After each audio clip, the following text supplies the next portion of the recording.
नमस्कार दोस्तों, स्वागत है आपका अपने चैनल में। आज की इस महत्वपूर्ण क्लास में हम लेकर आए हैं विज्ञान के 50 सबसे महत्वपूर्ण प्रश्न जो railway NTPC, group D, ALP technician तथा अन्य प्रतियोगी परीक्षाओं में बार बार पूछे जाते हैं। अगर आप रेलवे परीक्षा 2026 की तैयारी कर रहे हैं तो इस वीडियो को अंत तक जरूर देखें, क्योंकि यहां आपको मिलेंगे एग्जाम लेवल के प्रश्न, महत्वपूर्ण तथ्य और शानदार प्रैक्टिस। तो चलिए बिना समय गंवाए शुरू करते हैं आज का साइंस प्रैक्टिस सेट और देखते हैं आपका स्कोर 50 में से कितना आता है। चलिए देखते हैं पहला क्वेश्चन क्या पूछा है आपसे। पहला क्वेश्चन जो पूछा है वह पूछा है मानव शरीर की सबसे बड़ी ग्रंथि कौन सी है। आपसे पूछा है कि मानव शरीर की सबसे बड़ी ग्रंथि कौन सी है, बताइए राइट आंसर क्या है।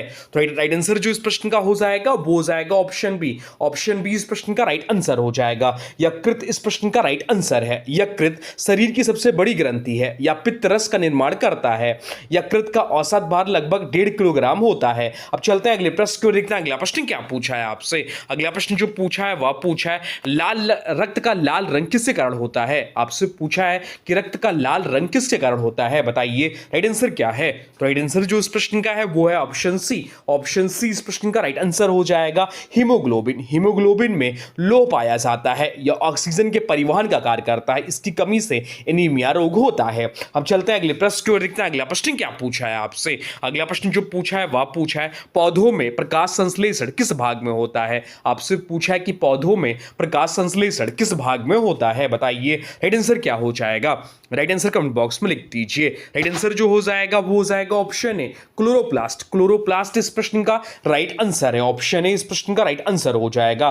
क्लोरोप्लास्ट में क्लोरोफिल पाया जाता है। क्लोरोफिल सूर्य के प्रकाश को अवशोषित करता है। प्रकाश संश्लेषण से ग्लूकोज बनता है। अब चलते हैं अगले प्रश्न की ओर देखते हैं। अगला प्रश्न क्या पूछा है आपसे। अगला प्रश्न पूछा है विटामिन सी का रासायनिक नाम क्या है। आपसे पूछा है कि विटामिन सी का रासायनिक नाम क्या है। तो विटामिन सी का जो रासायनिक नाम है वह एस्कॉर्बिक अम्ल है। एस्कॉर्बिक अम्ल इस प्रश्न का राइट आंसर है। इसकी कमी से स्कर्वी होता है। आंवला और नींबू इसके अच्छे स्रोत हैं या शरीर को रोग प्रतिरोधक क्षमता बढ़ाता है। अब चलते हैं अगले प्रश्न की ओर देखते हैं। अगला प्रश्न क्या पूछा है आपसे। अगला प्रश्न पूछा है विद्युत धारा मापने का यंत्र कौन सा है। आपसे पूछा है कि विद्युत धारा मापने का यंत्र कौन सा है, बताइए राइट आंसर क्या है। तो राइट आंसर जो हो जाएगा वो हो जाएगा ऑप्शन सी एमीटर। एमीटर इस प्रश्न का राइट आंसर हो जाएगा। एमीटर को परिपथ में श्रेणी क्रम से जोड़ा जाता है। इसका प्रतिरोध बहुत कम होता है। धारा की एसआई इकाई एम्पियर है। चलते हैं अगले प्रश्न की ओर देखते हैं। अगला प्रश्न क्या पूछा है आपसे। अगला प्रश्न पूछा है ध्वनि का वेग सबसे अधिक किस माध्यम में होता है। आपसे पूछा है कि ध्वनि का वेग सबसे अधिक किस माध्यम में होता है, बताइए राइट आंसर क्या है। राइट आंसर कमेंट बॉक्स में लिख दीजिए। तो राइट आंसर जो हो जाएगा वो हो जाएगा ऑप्शन डी ठोस। ठोस इस प्रश्न का राइट आंसर है। ध्वनि निर्वात में नहीं चलती। ठोस में कण अधिक सघन होते हैं, इसी कारण ध्वनि का संचरण सबसे तेज होता है। चलते हैं अगले प्रश्न को देखते हैं। अगला प्रश्न क्या पूछा है आपसे। अगला प्रश्न पूछा है मानव शरीर में रक्त को शुद्ध करने का कार्य कौन करता है। आपसे पूछा है कि मानव शरीर में रक्त को शुद्ध करने का कार्य कौन करता है, बताइए राइट आंसर क्या है। राइट आंसर आप लोग कमेंट बॉक्स में लिख दिया करिए, बताइए इसका राइट आंसर क्या है। राइट आंसर हो जाएगा ऑप्शन है गुर्दा। गुर्दा यानी किडनी इस प्रश्न का राइट आंसर हो जाएगा। मनुष्य में दो गुर्दे होते हैं। गुर्दे की कार्यात्मक इकाई नेफ्रॉन है या मूत्र निर्माण कार्य करता है। चलते हैं अगले प्रश्न की ओर देखते हैं। अगला प्रश्न क्या पूछा है आपसे। अगला प्रश्न पूछा है मानव शरीर की सबसे छोटी ग्रंथि कौन सी है। आपसे पूछा है कि मानव शरीर की सबसे छोटी ग्रंथि कौन सी है, बताइए राइट आंसर क्या है। राइट आंसर जो हो जाएगा वो हो जाएगा ऑप्शन डी पीनियल इस प्रश्न का राइट आंसर हो जाएगा। पीनियल ग्रंथि मस्तिष्क में स्थित होती है या मेलाटोनिन हार्मोन का स्राव करती है। मेलाटोनिन नींद जागरण चक्र को नियंत्रित करता है। चलते हैं अगले प्रश्न की ओर देखते हैं। अगला प्रश्न क्या पूछा है आपसे। अगला प्रश्न पूछा है बल की एसआई इकाई क्या है। आपसे पूछा है कि बल की एसआई इकाई क्या है, बताइए राइट आंसर क्या हो जाएगा। राइट आंसर कमेंट बॉक्स में लिख दीजिए। राइट आंसर जो हो जाएगा वो हो जाएगा ऑप्शन बी न्यूटन। न्यूटन इस प्रश्न का राइट आंसर है। न्यूटन गति के नियमों के प्रतिपादक थे। बल बराबर द्रव्यमान इंटू त्वरण होता है। बल एक सदिश राशि है। चलते हैं अगले प्रश्न की ओर देखते हैं। अगला प्रश्न क्या पूछा है आपसे। अगला प्रश्न पूछा है हरी पत्तियों का रंग हरा क्यों दिखाई देता है। आपसे पूछा है कि हरी पत्तियों का रंग हरा क्यों दिखाई देता है, बताइए राइट आंसर क्या हो जाएगा। किसके कारण हरा रंग दिखाई देता है, बताइए राइट आंसर हो जाएगा ऑप्शन सी क्लोरोफिल के कारण। क्लोरोफिल इस प्रश्न का राइट आंसर हो जाएगा। क्लोरोफिल हरे रंग का वर्णक है या प्रकाश संश्लेषण में मुख्य भूमिका निभाता है। पत्तियों में क्लोरोफिल की मात्रा अधिक होती है। चलते हैं अगले प्रश्न की ओर, देखते हैं अगला प्रश्न क्या पूछा है आपसे। अगला प्रश्न पूछा है मानव शरीर की सबसे बड़ी अस्थि कौन सी है। आपसे पूछा है कि मानव शरीर की सबसे बड़ी अस्थि कौन सी है, बोन कौन सी है, बताइए। राइट आंसर क्या हो जाएगा? राइट आंसर हो जाएगा ऑप्शन बी, फीमर। फीमर इस प्रश्न का राइट आंसर हो जाएगा। फीमर जांग की हड्डी होती है या शरीर की सबसे लंबी और सबसे मजबूत अस्थि है या शरीर के भार को सहन करने में महत्वपूर्ण भूमिका निभाती है। चलते हैं अगले प्रश्न की ओर, देखते हैं अगला प्रश्न क्या पूछा है आपसे। अगला प्रश्न पूछा है मानव शरीर में इंसुलिन हार्मोन का स्त्राव किस ग्रंथि से होता है। आपसे पूछा है कि मानव शरीर में इंसुलिन हार्मोन का स्त्राव किस ग्रंथि से होता है, बताइए। राइट आंसर क्या हो जाएगा? राइट आंसर हो जाएगा ऑप्शन डी, अग्नाशय। अग्नाशय इस प्रश्न का राइट आंसर हो जाएगा। इंसुलिन रक्त में ग्लूकोज की मात्रा नियंत्रित करता है, इसकी कमी से मधुमेह होता है। अग्नाशय मिश्रित ग्रंथि कहलाती है। चलते हैं अगले प्रश्न की ओर, देखते हैं अगला प्रश्न क्या पूछा है आपसे। अगला प्रश्न पूछा है पृथ्वी के वायुमंडल में सर्वाधिक मात्रा में कौन सी गैस पाई जाती है। आपसे पूछा है कि पृथ्वी के वायुमंडल में सर्वाधिक मात्रा में कौन सी गैस पाई जाती है, बताइए। राइट आंसर क्या हो जाएगा? राइट आंसर हो जाएगा ऑप्शन सी, नाइट्रोजन। नाइट्रोजन इस प्रश्न का राइट आंसर हो जाएगा। वायुमंडल में लगभग 78% नाइट्रोजन होती है, ऑक्सीजन लगभग 21% होती है। नाइट्रोजन प्रोटीन निर्माण में महत्वपूर्ण है। अब चलते हैं अगले प्रश्न को, देखते हैं अगला प्रश्न क्या पूछा है आपसे। अगला प्रश्न पूछा है विद्युत बल्ब का तंतु यानी कि फिलामेंट किस धातु का बना होता है। आपसे पूछा है कि विद्युत बल्ब का तंतु जो है फिलामेंट यानी कि किस धातु का बना होता है, बताइए। राइट आंसर क्या हो जाएगा? राइट आंसर जो हो जाएगा वो हो जाएगा ऑप्शन सी, टंगस्टन। टंगस्टन इस प्रश्न का राइट आंसर हो जाएगा। टंगस्टन का गलनांक बहुत अधिक होता है या उच्च ताप पर भी नहीं पिघलता है। इसका गलनांक लगभग 3400 डिग्री सेल्सियस होता है। 3400 डिग्री सेल्सियस लगभग इसका जो होता है गलनांक होता है। अब चलते हैं अगले प्रश्न को, देखते हैं अगला प्रश्न क्या पूछा है आपसे। अगला प्रश्न पूछा क्विक सिल्वर किसे कहा जाता है। आपसे पूछा है कि क्विक सिल्वर जो है किसे कहा जाता है, बताइए। राइट आंसर क्या हो जाएगा? राइट आंसर हो जाएगा ऑप्शन बी, पारा। पारा इस प्रश्न का राइट आंसर हो जाएगा। सामान्य ताप पर द्रवावस्था में रहने वाली धातु है। इसका उपयोग थर्मामीटर में किया जाता है। इसका रासायनिक प्रतीक जो होता है वह Hg से इसको लिखते हैं। चलते हैं अगले प्रश्न को, देखते हैं अगला प्रश्न क्या पूछा है आपसे। अगला प्रश्न जो पूछा है वह पूछा है रक्त का थक्का जमाने में कौन सा तत्व सहायक होता है। आपसे पूछा है कि रक्त का थक्का जमाने में कौन सा तत्व सहायक होता है, बताइए। राइट आंसर क्या हो जाएगा? तो राइट आंसर जो हो जाएगा वो हो जाएगा ऑप्शन है, कैल्शियम। कैल्शियम इस प्रश्न का राइट आंसर हो जाएगा। कैल्शियम हड्डियों और दांतों के लिए भी आवश्यक है। रक्त के जमने की प्रक्रिया में इसकी महत्वपूर्ण भूमिका है। शरीर में इसकी कमी से हड्डियां कमजोर हो जाती हैं। चलते हैं अगले प्रश्न की ओर, देखते हैं अगला प्रश्न क्या पूछा है आपसे। अगला प्रश्न जो पूछा है वह पूछा है प्रकाश वर्ष किसकी इकाई है। आपसे पूछा है कि प्रकाश वर्ष किसकी इकाई है, बताइए। राइट आंसर क्या है? राइट आंसर आप लोग कमेंट बॉक्स में लिख दिया करिए। तो राइट आंसर जो हो जाएगा वो हो जाएगा ऑप्शन सी, दूरी का। दूरी इस प्रश्न का राइट आंसर हो जाएगा। प्रकाश एक वर्ष में जितनी दूरी तय करती है उसे प्रकाश वर्ष कहते हैं। इसका उपयोग खगोलीय दूरी मापने में होता है। एक प्रकाश वर्ष बराबर 9.46 ट्रिलियन किलोमीटर होता है। चलते हैं अगले प्रश्न की ओर, देखते हैं अगला प्रश्न क्या पूछा है आपसे। अगला प्रश्न पूछा है मानव शरीर में सार्वभौमिक दाता यानी कि यूनिवर्सल डोनर रक्त समूह कौन सा है। आपसे पूछा कि मानव शरीर में सार्वभौमिक दाता यानी कि रक्त समूह कौन सा है, यूनिवर्सल डोनर, बताइए। राइट आंसर क्या हो जाएगा? राइट आंसर हो जाएगा option D, O negative. O negative इस प्रश्न का राइट आंसर हो जाएगा। ओ नेगेटिव तो समूह किसी भी रक्त समूह को दिया जा सकता है, जबकि ए बी पॉजिटिव जो होता है को सार्वभौमिक ग्राही कहते हैं, यूनिवर्सल रिसिपिएंट कहते हैं। रक्त समूह की खोज किसने की थी? तो रक्त समूह की खोज कार्ल लैंडस्टीनर ने की थी, आप भी ध्यान रखिए। चलते हैं अगले प्रश्न को, देखते हैं अगला प्रश्न क्या पूछा है आपसे। अगला प्रश्न पूछा है मानव शरीर की सबसे छोटी अस्थि कौन सी है। आपसे पूछा है कि मानव शरीर की सबसे छोटी अस्थि कौन सी है, बताइए। राइट आंसर क्या हो जाएगा? तो राइट आंसर जो हो जाएगा वो हो जाएगा ऑप्शन स्टेपीज। स्टेपीज जो है वह राइट आंसर हो जाएगा। मध्य कान में स्थित होती है। इसकी लंबाई लगभग 2.8 मिमी होती है या ध्वनि संचरण में सहायता करती है। चलते हैं अगले प्रश्न की ओर, देखते हैं अगला प्रश्न क्या पूछा है आपसे। अगला प्रश्न पूछा है सूर्य की ऊर्जा का मुख्य स्रोत क्या है। आपसे पूछा है कि सूर्य की ऊर्जा का मुख्य स्रोत क्या है, बताइए। राइट आंसर क्या हो जाएगा? राइट आंसर हो जाएगा ऑप्शन सी, नाभिकीय संलयन। नाभिकीय संलयन इस प्रश्न का राइट आंसर हो जाएगा। सूर्य में हाइड्रोजन के नाभिक मिलकर हीलियम बनाते हैं। इस प्रक्रिया में अत्यधिक ऊर्जा निकलती है या ऊर्जा पृथ्वी का प्रकाश और उष्मा के रूप में पहुंचती है। अब चलते हैं अगले प्रश्न की ओर, देखते हैं अगला प्रश्न क्या पूछा है आपसे। अगला प्रश्न पूछा है मानव शरीर की सबसे बड़ी कोशिका कौन सी है। आपसे पूछा है कि मानव शरीर की सबसे बड़ी कोशिका कौन सी है, बताइए राइट आंसर क्या हो जाएगा। राइट आंसर हो जाएगा ऑप्शन सी अंडाणु। अंडाणु इस प्रश्न का राइट आंसर हो जाएगा। ओवम, अंडाणु मानव शरीर की सबसे बड़ी कोशिका है या स्त्री जनन कोशिका है। इसका निर्माण अंडाशय में होता है, ओवरी में होता है। अब चलते हैं अगले प्रश्न की ओर, देखते हैं अगला प्रश्न क्या पूछा है आपसे। अगला प्रश्न पूछा है अम्ल का पीएच मान कितना होता है। आपसे पूछा है कि अम्ल का पीएच मान कितना होता है, बताइए राइट आंसर क्या हो जाएगा। राइट आंसर कमेंट बॉक्स में लिख दीजिए। राइट आंसर हो जाएगा ऑप्शन सी 7 से कम। 7 से कम होता है। पीएच स्केल जो है 0 से 14 तक होती है। पीएच अगर 7 है तो उदासीन होता है। क्षार का पीएच 7 से अधिक होता है और 7 से कम है तो वह अम्लीय होगा। चलते हैं अगले प्रश्न को, देखते हैं अगला प्रश्न क्या पूछा है आपसे। अगला प्रश्न पूछा है पृथ्वी के चारों ओर परिक्रमा करने वाला प्राकृतिक उपग्रह कौन है। आपसे पूछा कि पृथ्वी के चारों ओर परिक्रमा करने वाला प्राकृतिक उपग्रह कौन है, बताइए राइट आंसर क्या हो जाएगा। राइट आंसर हो जाएगा ऑप्शन ए चंद्रमा। इस प्रश्न का राइट आंसर हो जाएगा। चंद्रमा पृथ्वी का एकमात्र प्राकृतिक उपग्रह है। चंद्रमा पर वायुमंडल नहीं है। इसकी परिक्रमा अवधि लगभग 27.3 दिन है।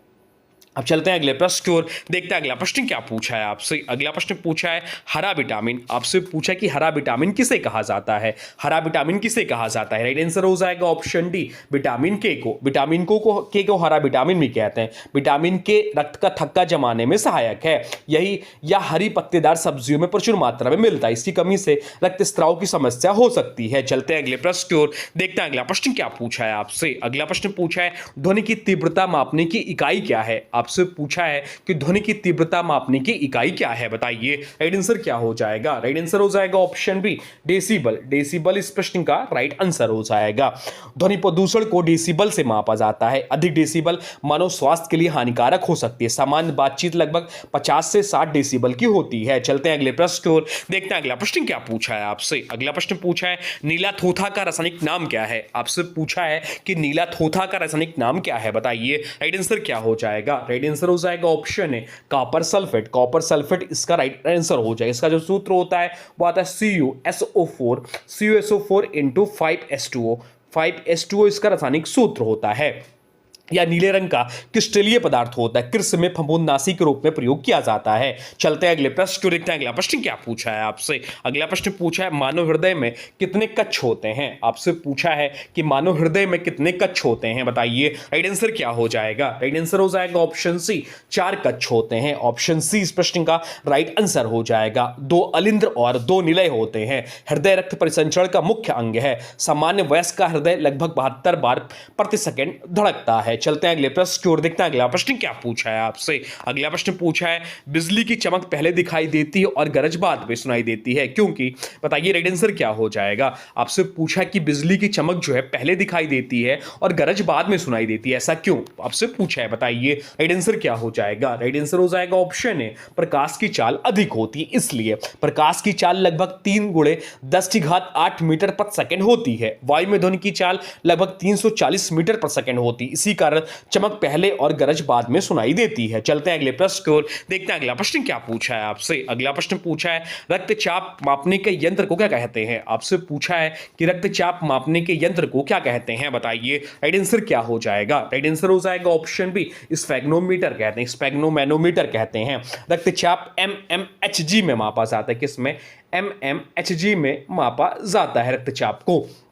सामान्य रक्तचाप लगभग 120/80 mmHg माना जाता है। उच्च रक्तचाप को हाइपरटेंशन कहते हैं। चलते हैं अगले प्रश्न की ओर, देखते हैं अगला प्रश्न क्या पूछा है आपसे। अगला प्रश्न पूछा है लोहे पर जंग लगना किस प्रकार का परिवर्तन है। आपसे पूछा कि लोहे पर जंग लगना किस प्रकार का परिवर्तन है, बताइए राइट आंसर क्या हो जाएगा। राइट आंसर हो जाएगा ऑप्शन बी रासायनिक परिवर्तन। रासायनिक परिवर्तन इस प्रश्न का राइट आंसर हो जाएगा। जंग लगने में आयरन ऑक्साइड बनता है। इसमें लोहा, ऑक्सीजन और नमी की आवश्यकता होती है। गैल्वेनाइजेशन द्वारा जंग से बचाव किया जाता है। चलते हैं अगले प्रश्न को, देखते हैं अगला प्रश्न क्या पूछा है आपसे। अगला प्रश्न पूछा है मानव शरीर की मास्टर ग्रंथि किसे कहा जाता है। आपसे पूछा है कि मानव शरीर की मास्टर ग्रंथि यानी कि मास्टर ग्लैंड किसे कहा जाता है, बताइए राइट आंसर क्या हो जाएगा। राइट आंसर हो जाएगा ऑप्शन बी पीयूष ग्रंथि। पीयूष ग्रंथि इस प्रश्न का राइट आंसर हो जाएगा। यह मस्तिष्क के आधार पर स्थित होती है। यह अन्य अंतःस्रावी ग्रंथियों को नियंत्रित करती है। इसे मास्टर ग्लैंड कहा जाता है। चलते हैं अगले प्रश्न को, देखते हैं अगला प्रश्न क्या पूछा है आपसे। अगला प्रश्न पूछा है मनुष्य में गुणसूत्रों की संख्या कितनी होती है। आपसे पूछा है कि मनुष्य में गुणसूत्रों की संख्या कितनी होती है, बताइए राइट आंसर क्या हो जाएगा। राइट आंसर कमेंट बॉक्स में लिख दीजिए। तो राइट आंसर जो हो जाएगा वो हो जाएगा ऑप्शन बी 46। 46 इस प्रश्न का राइट आंसर हो जाएंगे। 23 जोड़े अर्थात 46 गुणसूत्र होते हैं। इनमें 22 जोड़ों ऑटोसोम तथा एक जोड़ा लैंगिक गुणसूत्र होता है। गुणसूत्र आनुवांशिक लक्षणों के वाहक होते हैं।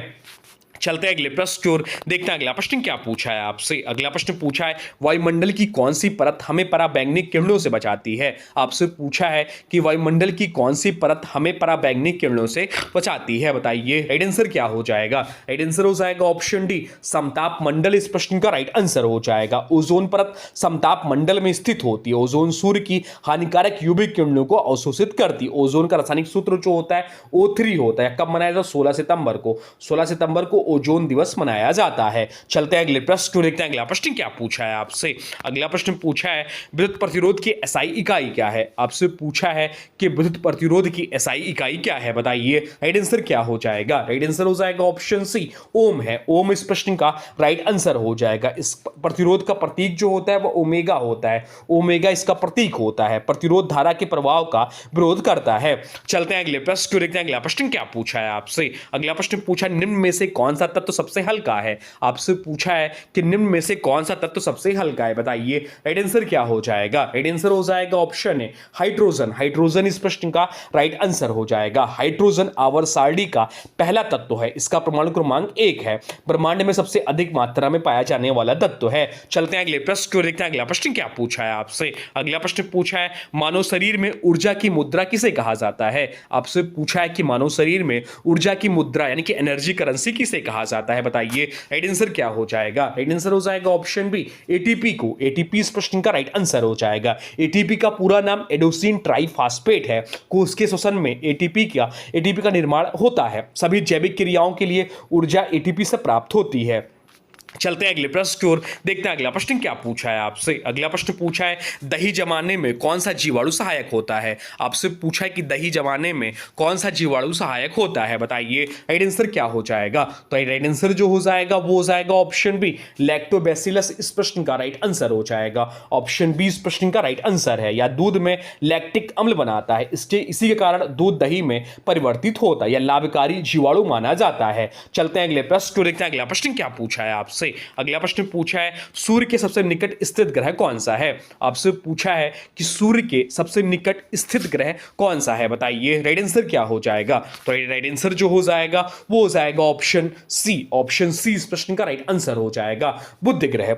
बुध सौरमंडल का सबसे छोटा ग्रह है। इसका कोई प्राकृतिक उपग्रह नहीं है। सूर्य की परिक्रमा सबसे कम समय में करता है। चलते हैं अगले प्रश्न को, देखते हैं अगला प्रश्न क्या पूछा है आपसे। अगला प्रश्न पूछा है निम्न में से कौन सा अधातु सामान्य ताप पर द्रवावस्था में पाया जाता है। आपसे पूछा है कि निम्न में से कौन सा अधातु सामान्य ताप पर द्रवावस्था में पाया जाता है, बताइए राइट आंसर क्या हो जाएगा। तो राइट आंसर जो हो जाएगा वो हो जाएगा ऑप्शन सी ब्रोमीन। ब्रोमीन इस प्रश्न का राइट आंसर हो जाएगा। ब्रोमीन लाल भूरे रंग का द्रव धातु है। इसका प्रतीक Br होता है। इसका प्रतीक जो है Br होता है। समान ताप पर द्रव अवस्था में पाया जाने वाला एकमात्र अधातु है। चलते हैं अगले प्रश्न को, देखते हैं अगला प्रश्न क्या पूछा है आपसे। अगला प्रश्न पूछा है न्यूटन का प्रथम गति नियम किस नाम से जाना जाता है। आपसे पूछा है कि न्यूटन का प्रथम गति नियम किस नाम से जाना जाता है, बताइए राइट आंसर क्या हो जाएगा।